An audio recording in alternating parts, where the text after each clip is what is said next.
संख्या कमी करण्यासाठी विविध प्रकारची जिहाद सुरू आहे. अनधिकृत मदरसा कत्तलखाने जे राजरोस पद्धतीने सुरू आहे.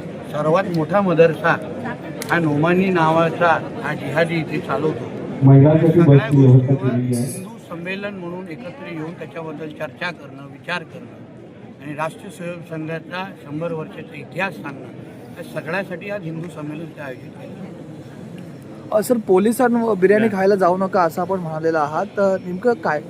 काही जी मदत आमच्या खात्यांमधले काही पोलीस अधिकारी करतात त्याची माहिती माझ्या कानावर आलेली आहे. शेवटी आपण एका हिंदुत्ववादी विचाराच्या सरकारसाठी काम करतोय. कुठल्याही हिंदू समाजाच्यावर अगर कोण जिहाद करत असेल आणि त्याला कोणीही समर्थन करत असेल तर ह्या गोष्टी चालणार नाहीत. शेवटी आदरणीय देवेंद्र फडणवीस साहेब या राज्याचे मुख्यमंत्री आहेत, गृहमंत्री आहेत. मोजक्या काही लोकांमुळे पोलीस डिपार्टमेंट बदनाम होतं, ते होऊ नये याच्यासाठी माझी ती भूमिका. जे इंधन दरवाढ वगैरे होत आहे बकरीमुळे काही जीआर काढलाय, आपण आता बोलले बकरीचा एक जीआर काढलेला आहे. कुठल्याही पद्धतीचा गौवंश हत्या होऊ नये यासाठी आमच्या सरकारने एक जीआर काढलाय, परिपत्रक काढलाय. प्रत्येक पोलीस स्टेशनकडे ते आलेलं आहे. कुठल्याही पद्धतीने सावधानी घ्यावी. कुठल्याही पद्धतीचा कोणीही या बकरी ईदच्या नावाने दुसऱ्या कुठल्या त्या गौमातेकडे वाकड्याने जरी बघू नये अशा पद्धतीचे ते परिपत्रक आहे.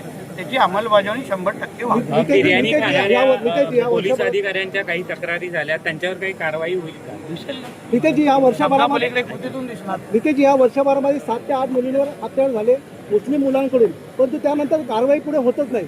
त्यासाठी नितेश राणे आलेलं नाही. नितेशजी, आतापर्यंत आपलं सरकार जे आहे ते अवैध कत्तलखाने थांबवण्यामध्ये अयशस्वी ठरलेलं आहे. आपण सत्तेतले मंत्री आहात तरी देखील काही ठिकाणी कत्तलखाने सुरूच आहे आणि गोहत्या जी आहे ती मोठ्या प्रमाणामध्ये होत आहे. आपण जर बघितलं तर मुंबई पुणे एक्सप्रेस वेवर ते आपल्या आखेपासून अंतरावर या कार्यक्रमापासून आहे, त्या ठिकाणी अनेक ज्या गाड्या आहेत त्या अशा गोहत्याच्या पकडल्या जातात, गो तस्करीच्या गाड्या पकडल्या जातात. आपलं सरकारचं कारवाई होतील. आता तुम्ही दिलेली माहिती ही खरी समजून मंत्री म्हणून, राज्य सरकारच्या प्रतिनिधी म्हणून त्या सगळ्या ठिकाणावर छापे कसे टाकायचे यासाठी आमचे पोलीस कामं करतात. धन्यवाद.